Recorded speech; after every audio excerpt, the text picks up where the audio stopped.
On en vient donc à ce symposium qui s'est achevé hier sur le constitutionnalisme en Guinée. Dans un instant, la parole à M. Mathias Unkpe, il est directeur pays AIFES au Mali, expert électoral, donc qui a participé également à ce forum, à ce symposium. Mais Talibé, ce qui est important à rappeler avant d'aller à la pause, je ne sais pas si le bon extrait cette fois-ci est prêt du côté de la régie. Le colonel était de passage à la session, à l'ouverture de ce symposium. Je ne sais pas si tout est prêt du côté de la régie. Je propose de réentendre le colonel donc, qui est venu fixer le cap par rapport à ce processus devant mener à la rédaction d'une nouvelle constitution. Je voudrais d'abord réitérer encore une fois à nos concitoyens l'importance de la Constitution. Et vous savez très bien, une Constitution mal ficelée nous amène à reprendre, et nous ne voulons plus reprendre les transitions parce que nous savons très bien que nos pays ont besoin, bien entendu, de la culture, pas que des périodes transitoires en permanence. Donc je voudrais ici que la transition, qu'il est question aujourd'hui de constitution, qu'on puisse réfléchir, bien sûr, mettre en place une constitution forte, une constitution adaptée à nos besoins. Et nous avons dit le 5 septembre qu'il est important que les Guinéens puissent réécrire leur constitution, que la constitution ne soit pas écrite par une personne faite sur mesure, et surtout que la constitution ne soit pas faite sur mesure pour un parti politique ou une personne politique. Et c'est pourquoi nous l'avons dit dès le début, que nous allons organiser bien sûr la transition, mais on ne fera pas partie d'après-transition. Et pour nous, ça c'est clair et ça doit l'être. Et c'est pourquoi nous demandons ce matin, ce symposium, à ce que le mot ou les questions constitution puissent être mis à plat, réfléchis. C'est au peuple de Guinée, dans son entièreté, qui adoptera la constitution par référendum. Et ça, pour nous, c'est clair. Et depuis le début, nous sommes là-dessus pour dire que cette fois-ci, nous allons faire les choses correctement. Nous allons faire une constitution qui résistera au temps et qui pourra être utile à nos enfants. Et donc, pour moi, il est important de prendre en compte toutes les questions qui se posent et de trouver la solution adéquate, une solution qui pourra être une solution à la guinéenne, en prenant en compte la Guinée, elle est au singulier, mais au pluriel aussi. Et il faut prendre en compte toutes les questions, parce que la Guinée, pour nous, ça commence de Yomou jusqu'à Boulebélé. Et ça veut dire que c'est pluriel. Il ne s'agit pas de prendre les constitutions d'à côté ou prendre la photocopie de la constitution pour réécrire une constitution. Il s'agit en tant que soldat, quand il y a des problèmes, de trouver la solution. Là, quand il y a des problèmes, de trouver la solution. Bien, bien, c'était donc le colonel Mamadou Doumbouya qui est venu délivrer ce message à l'ouverture de ce symposium et il est très clair là-dessus, pas de constitution photocopiée, en tout cas pas de mimétisme constitutionnel et bien aussi pas de constitution taillée sur mesure. Oui, Aboubacar, une constitution dans un pays qui existe depuis 1958 ne part jamais de zéro. Il y a toujours une mouture, il y a toujours un texte à partir duquel on part. Et donc, par exemple, quand vous prenez la Constitution de 2010, les experts, en tout cas les observateurs, sont unanimes à reconnaître que sa faiblesse a été de ne l'avoir pas soumis à un référendum qui le coulerait dans le marbre et qui donc ne servirait pas, ce manque de référendum ne servirait pas justement d'argument à ceux qui finalement ont torpillé cette constitution pour permettre à Alpha Condé d'être candidat à la présidentielle. Donc Aboubacar, c'est bien noble de vouloir une constitution qui n'est pas une constitution copier-coller ou qui n'est pas une constitution taillée sur mesure. Mais Aboubacar, on sait qu'il y a quelques points sensibles de la Constitution sur lesquels les Guinéens vont être regardants. Bien. Et peut-être. Et cela dessus, donc, qu'on va continuer le débat tout à l'heure, parce qu'il y a eu des propositions, notamment à la tribune de ce symposium. Donc, le professeur Bano Barry, qui s'est prononcé, donc, par exemple, pour un mandat de 7 ans, un mandat unique de 7 ans. D'autres propositions aussi. On essaiera donc d'en savoir plus avec monsieur Mathias Ounke, qui est directeur pays de AIFES au Mali, et expert électoral, qui va prendre la parole dans la troisième partie de Mirador.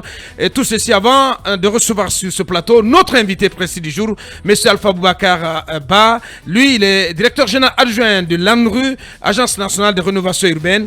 Il est politique aussi. On parle là de transition en sa compagnie. On revient dans quelques minutes. Allez, nous partons sur le terrain pour joindre M. Mathias Ounke. Il est donc du AIFES du côté du Mali, expert électoral. Et il vient de prendre part à ce symposium sur le constitutionnalisme en Guinée. Il est en direct. Bonjour, M. Ounke. Bonjour. Bienvenue sur Film FM. Allez-y, Talibé. Voilà. Si tu peux sortir un peu du téléphone, Talibé, s'il te plaît. Je suis bien. Alors, monsieur Oumpe, quel enseignement avez-vous tiré de ce symposium sur le constitutionnalisme dans un pays où on a vu la constitution de 2010 qui paraissait plus sécurisante en termes de démocratie et de respect de l'alternance, qui malheureusement a été tripatouillée? Bon, disons que le Mali, la Guinée, à l'instar de beaucoup d'autres pays en Afrique, nous sommes sur le chemin de la démocratie et nous trébuchons de temps en temps, nous rencontrons des difficultés, parfois des difficultés dues au comportement de ceux qui nous gouvernent. Et donc, je pense que la Guinée n'a pas fait exception, n'est-ce pas, à cela. Quelle que soit la constitution que vous écrivez, ceux qui gouvernent sont en mesure de tenter de toucher à la constitution, de toucher à des dispositions qui remettent en cause, si vous voulez, la stabilité ou même le caractère démocratique, n'est-ce pas, de la constitution que vous avez. Et donc, je crois que c'est un peu ce qui s'est passé en Guinée. Et ce que vous essayez de faire maintenant, ou du moins ce que j'ai compris, oui, c'est que la transition essaye, n'est-ce pas, de suivre un processus qui va permettre d'élaborer une autre constitution pour remettre, n'est-ce pas, la Guinée sur le chemin de la démocratie. Bien, alors, avec quel sentiment vous sortez de ce symposium, M. Oumpe? Disons que c'est un sentiment de satisfaction, et là, je n'utilise pas une formule habituelle. Je crois que moi, j'ai vu des membres du CNT, donc qui étaient les participants principaux, n'est-ce pas, à ce symposium, qui montraient qu'ils voulaient vraiment, ils prenaient au sérieux le travail, n'est-ce pas, sur la nouvelle constitution qui va être adoptée en Guinée. Et pour moi, ça, c'est le point de départ. C'est le sérieux attaché, n'est-ce pas, à l'exercice d'écriture de cette constitution. Le deuxième élément qui m'a conforté, n'est-ce pas, dans mon sentiment, est la liste des personnes ressources qui ont été mobilisées et la liste des questions vraiment sérieuses autour de questions constitutionnelles qui ont été discutées pendant ces 2 jours de symposium. Moi, je pense que on a discuté de beaucoup de questions pertinentes et que les membres du CNT et les autres participants ont pris vraiment au sérieux l'exercice d'approfondissement, n'est-ce pas, de leur compréhension de principes et de facteurs qu'il faut prendre en compte dans un processus de développement d'une constitution. Oui, cabinet. Oui, alors vous dites qu'il y a eu beaucoup de questions qui ont été débattues. Quelles sont ces questions-là? Puisqu'on sait que le constitutionnalisme revêt beaucoup d'aspects. Et quelles sont les grandes tendances qui se sont révélées? Non, je pense que le premier pour moi est peut-être l'un des plus fondamentaux. C'est la nécessité, par exemple, que le processus soit aussi inclusif et qu'un consensus aussi large que possible soit dégagé autour de ce qui va sortir comme la constitution finale. Pour moi, ça, c'est un élément important, principal.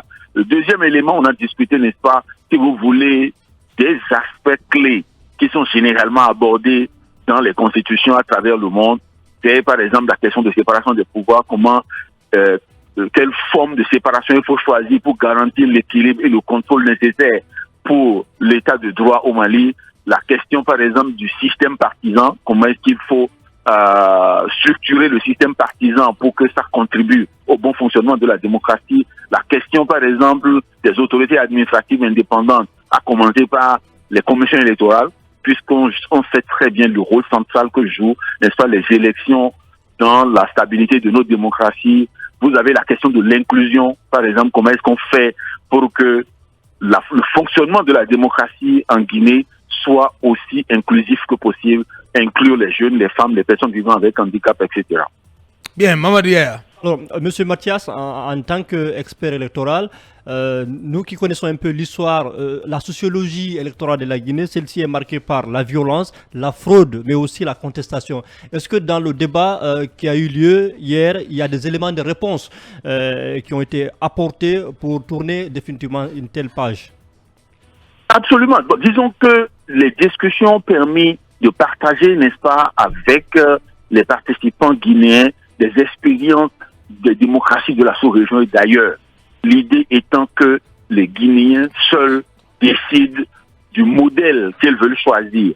Mais il a été, par exemple, discuté le fait que si vous prenez pour la crédibilité et la transparence des élections, vous avez besoin d'un certain nombre de facteurs. Et par exemple, la forme de l'organe de gestion des élections que vous choisissez. Par exemple, est-ce que vous voulez un organe partisan, comme c'était le cas ici, c'est-à-dire où vous avez des membres des partis politiques qui sont représentés au sein de l'organe, ou vous voulez un organe sans membres de partis politiques, comme c'est le cas par exemple au Ghana, ou vous voulez un organe où vous avez les partis politiques, la société civile. Il y a plusieurs modèles, n'est-ce pas, d'organes de gestion des élections. Ces modèles ont été partagés avec leurs avantages et désavantages. Il appartiendra une fois encore aux Guinéens de choisir le modèle qui leur convient. Tout à fait. La deuxième chose, lorsque vous parlez des élections, c'est l'organe qui gère les élections, c'est le système partisan, comme on a dit. Vous devez travailler, n'est-ce pas, à structurer le système partisan guinéen de façon à ce que son comportement soit compatible avec, n'est-ce pas, les principes nécessaires pour le bon fonctionnement de la démocratie et pour l'organisation d'élections qui soit pertinente pour les électeurs. Bien. Avant-dernière question, Akumba. Monsieur Mathias, d'abord mon épouse porte plainte contre vous parce que vous êtes arrivé en Guinée sans aller lui dire bonjour. Mais ceci n'est pas ma question. Si j'avais été invité, j'aurais proposé 2 ou 3 points. J'aimerais avoir votre commentaire sur ces 2 ou 3 points. Parce qu'on a constaté que contrairement à la conviction de Jean-Jacques Rousseau, les constitutions sont comme des tentes dressées pour les rois. C'est-à-dire qu'ils les démontent dès qu'ils sont prêts à partir.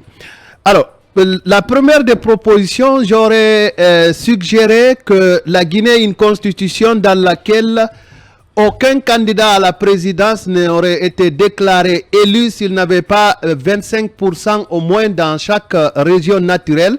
L'expérience est du Nigeria. Deuxièmement, j'aurais aussi proposé qu'aucune modification constitutionnelle ne profite à celui qui a effectué la modification. Cela permettrait certainement de réduire un peu les modifications à la va-vite. Et troisième point, pour m'arrêter là, j'aurais proposé le ticket à la candidature présidentielle en Guinée. C'est-à-dire que si Akumba est candidat, il serait bon que celui qui doit être vice-président, en tout cas l'adjoint à Akumba, vienne soit de la forêt de la Haute-Guinée et probablement qu'il ne soit pas de la même région que moi. C'est aussi l'exemple du Nigeria et du Cameroun. Il y a la vice-présidente. D'accord. Alors, quel est votre commentaire sur ces 3 points? J'avais annoncé 4, mais je m'arrête sur ces 3 là en attendant d'avoir votre commentaire. Bien, allez-y. Disons, je vais commencer par le deuxième qui me paraît le plus facile. C'est celui qui consiste... le deuxième point, c'était déjà... Le premier, c'est... Ouais, c'est l'inconvénient de poser plusieurs questions à la fois. Voilà. Mais que les modifications constitutionnelles ne profitent pas à ceux qui les initient. Ne profitent pas, exactement. Donc, je pense que il y a au moins un pays, je crois qu'en Allemagne, vous ne pouvez pas amender des tests lorsque vous êtes au pouvoir, dont vous allez tirer profit. Donc, c'est des dispositions qui existent. Et moi-même, pour vous dire la vérité, moi, je supporterais, par exemple, une disposition de ce genre, surtout à cause des difficultés que nous avons avec la limitation des mandats. Que nous avons le sentiment qu'il paraît difficile pour nos chefs d'État de respecter. Mais même si vous mettez cette disposition, parce que ces dispositions ne sont pas plus fortes que l'intangibilité des dispositions liées à la limitation des mandats, qui était le cas de la Constitution que vous aviez ici, vous vous rappelez. C'est-à-dire lorsque vous dites dans la Constitution qu'une disposition n'est pas susceptible de révision, même dans ce cas, vous voyez, nos chefs d'État arrivent à tenter de les changer en passant par des changements de constitution, etc. Bien entendu. On peut mettre des dispositions, mais ce que je veux vous dire là, c'est que les hommes politiques, une fois qu'ils sont au pouvoir, sont toujours tentés de contourner les dispositions. Et donc, ça, c'est l'une des préoccupations que nous avons dans tous les pays. Ce n'est pas seulement la Guinée. Donc, il faut tenter tout ce qu'on peut, mais il faut savoir qu'il faudra contrer les volontés des hommes politiques qui tenteront de passer outre cette disposition. Donc, ça, c'est ce que je veux dire sur cette question. La deuxième question, c'est le fait d'exiger, comme c'est le cas au Nigeria, que, par exemple, pour être élu, il faut avoir un minimum, n'est-ce pas, de pourcentage de vote dans des circonscriptions électorales ou dans des régions du pays. Normalement, ces mesures sont supposées donner une sorte de légitimité, je dirais une sorte de représentativité à celui qui est élu, surtout quand on est dans un pays qui est divisé. Ça peut aider, mais je crois qu'il faut être juste prudent pour que ça ne conduise pas à une sorte de blocage du fonctionnement du système.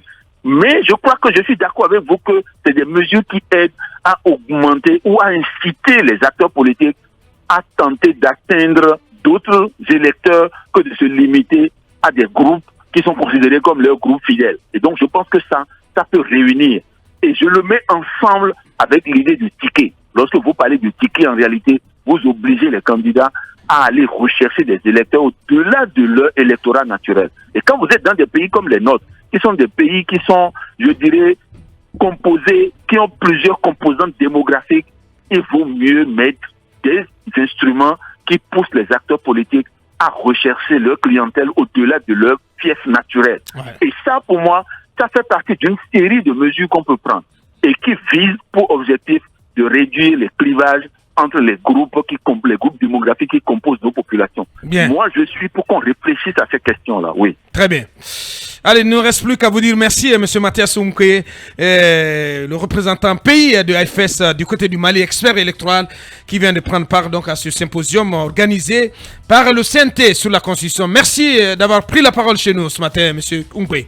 Merci à vous aussi. Merci bien. Et toutes mes excuses à votre épouse. Bien, merci. Et ça, c'est à l'endroit de Akumba.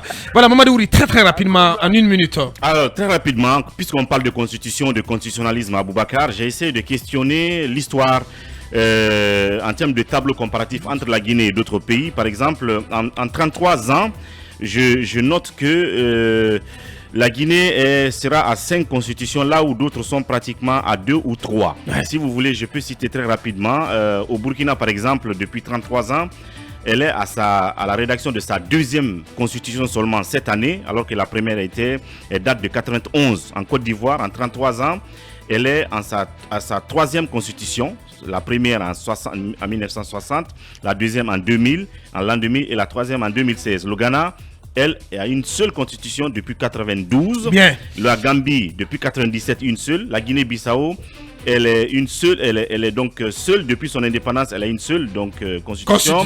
Sénégal depuis son indépendance 1960, 1963, 2001, révisée une fois en 2016. La Sierra Leone une seule depuis 91. Le Mali une seule depuis 92. Certainement la deuxième viendra. C'est important de questionner ces situations. Nous sommes à 5 constitutions pratiquement. Nous sommes en tête de peloton. Merci. Allez, merci Mamadou Ouri. Dernier virage.